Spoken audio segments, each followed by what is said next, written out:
Elon Musk launches his own AI. Politician might replace himself with AI, and how AI will be used for evil.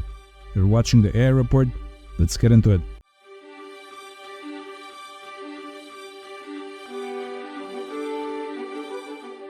After all the talk about how we should slow down AI and be very scared of it, Elon launches his own AI company called XAI.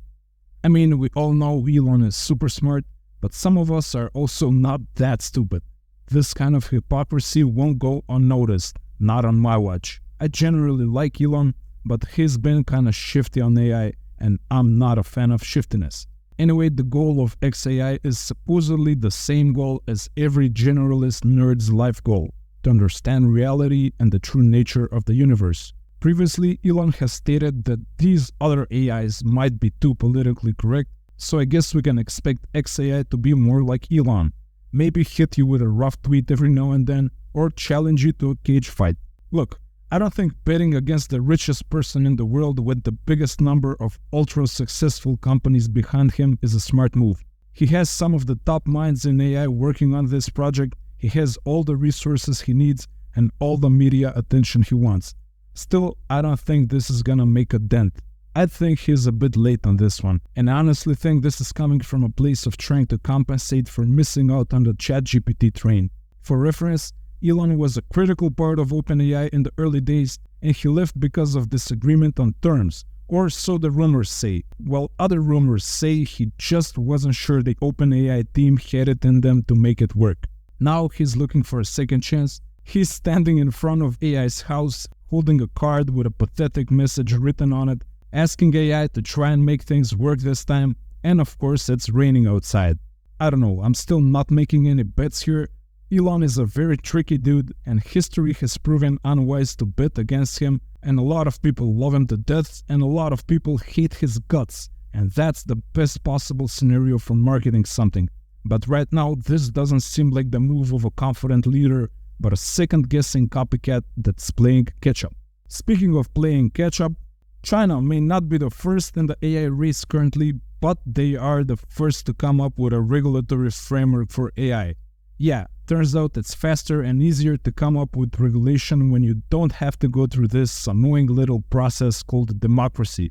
So generative AIs will need a license to operate in China, and if the AI providers spot, quote, illegal content, they should stop, take measures to improve the algos, and report that to Big Brother. Of course, generative AI must adhere to the core values of socialism. I'm actually curious to give the communist AI a try. I want to see how it answers some questions, like, say, how many people starved under Chairman Mao Zedong. Speaking of glorious left-leaning leaders, Vice President and mother not understanding her daughter's urge to move to a different part of the country, Kamala Harris, has the following to say about AI. Quote, AI is kind of a fancy thing. First of all, it's 2 letters, it means artificial intelligence. Wow. This sounds exactly like the kid who didn't prepare for the oral exam at school and now is just stalling and improvising and trying to buy some time. By the way, this is not a jab at Democrats. I'm sure that there are many Republican politicians who are just as clueless about AI. In fact, I'm kind of dying to hear Trump's take on trying to explain AI. AI, well, people are saying it's very smart. I don't know, I think I'm much smarter. Way smarter than AI. AI is not really smart. It's just a computer, beep bop boop. It's gonna be ironic when those 2 letters replace VP Harris and do a better job at governing than her. Speaking of replacing politicians, we already have a brilliant new politician who plans to use AI to legislate. Andrew Gray, an aspiring member of the UK Parliament, says he has no policies and plans to use AI to run things. You know, just winging it with AI. Gray actually plans to use Polis, an AI tool that analyzes public opinion in real time and just vote in the way that the public wants. I actually think this has a resemblance of how politics will look like, or at least how they should look like in the future. I mean, the part about AI is unnecessary, but eventually we will figure out that we already have the technology to measure public opinion on every issue and govern ourselves without the middleman. Now, of course, then the problem becomes ignorant and hate-filled people who know very little about certain issues having power to make extremely bad decisions. And we probably circle back to the recurring call to action of this channel: learn as much as you can. Okay, let's not just talk the talk here, let's learn something cool. Super cool presentation by Daniela Russ, director of the Computer Science and Artificial Intelligence Laboratory at MIT. I'll leave a link to it in the description. So, currently, neural networks used in self-driving cars have about 100,000 artificial neurons, and they produce attention maps looking kind of like this in the bottom left corner. Let's check this out for a little bit. Okay, so I guess you can see a lot of noise there, and this is the decision-making network. It has a lot of artificial neurons. It's very hard to see how they interact with one another. It's really impossible to understand this system. Well, now with what's known as liquid networks, the model can be reduced down to 19 neurons. Let me see if I can find the segment. Yeah, okay, so that giant web of interconnected neurons, 100,000 of them, now gets reduced to 19. This is called liquid networks. And this is much easier to understand, and at the same time it produces an attention map that's much cleaner. Yeah, let me back that up for a little bit. Okay, so this is the attention map. As you can see, a lot less noise. Sounds like we're getting closer to self-driving cars at a mass scale. So besides not needing politicians, we will also not need drivers as well. And you know who else we won't need? Customer support agents. Sumit Shah, founder and CEO of Dukaan, a Bangalore-based e-commerce company, has laid off 23 customer support agents, or 90% of his customer support staff, and replaced them with a chatbot that was built by one of the data scientists from his company in just 2 days. Reportedly, the chatbot solves customer tickets faster and solves the previous issues of unreliability with the human team. Hard to find the silver lining here, and I'm really trying actually. I'm even surprised that this is not happening on a larger scale, especially when it comes to customer support, which is probably the job that is the most vulnerable to automation right now. But you know what jobs don't seem to be replaced by AI for now and are in fact in more demand than ever?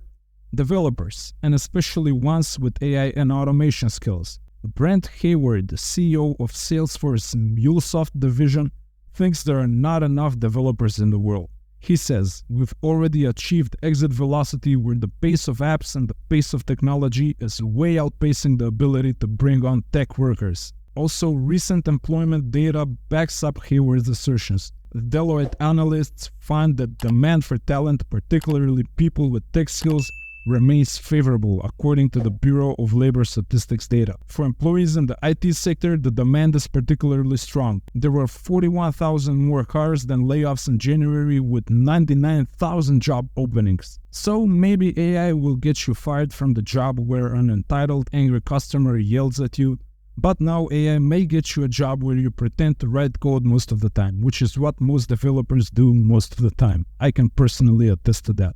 Sounds like a fair trade-off to me. Okay, next, Google renamed their AI note-taking project from Tailwind to NotebookLM for some reason, and they're starting to roll it out.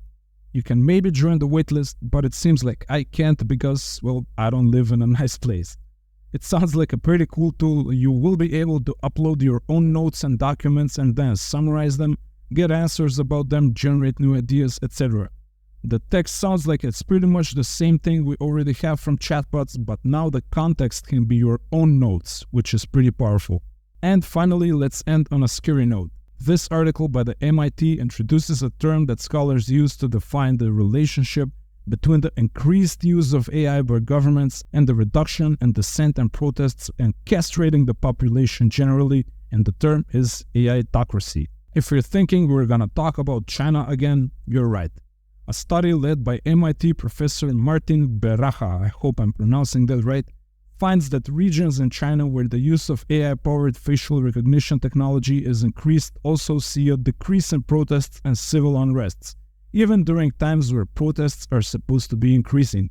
But what's even worse is that China may soon start to export these technologies to other countries with similar persuasions. I don't know what your thoughts on this are, but personally, I would prefer not to be under surveillance the whole time. I like my privacy, and that's mostly because I'm super weird and I do weird things the whole time. I don't want some communist peeping toms monitoring my weirdness the whole time. And guess what? Most people are weird. And most geniuses and entrepreneurs and creative people are even weirder. And when you put them under the loop, they become self-conscious and ashamed to be weird. And that's how you prevent the Mozarts and the Einsteins and the Elons and, according to Kanye, the Kanyes. In the end, we come to the inevitable conclusion. For now, AI is not inherently good and is not inherently bad. It just mirrors the behaviors of the people in power using the AI. AIs don't kill people, people kill people, and that's the way it is. That was the AI report. Since we got this far, a little announcement from me. I like where this channel is going, but I think it might be time to start working on different types of videos, like exploring tools and reviewing AI technology maybe, or doing deeper dives on the most interesting news pieces. I still plan on doing the AI news, but maybe only 1 or 2 times a week. That's it from me. Let me know if you have an opinion on where you would like this channel to go. If you take the time to write it, I will take the time to consider it. Like and subscribe and tell a friend and light a candle and pray for me and sacrifice a chicken and all of that, and I will see you tomorrow.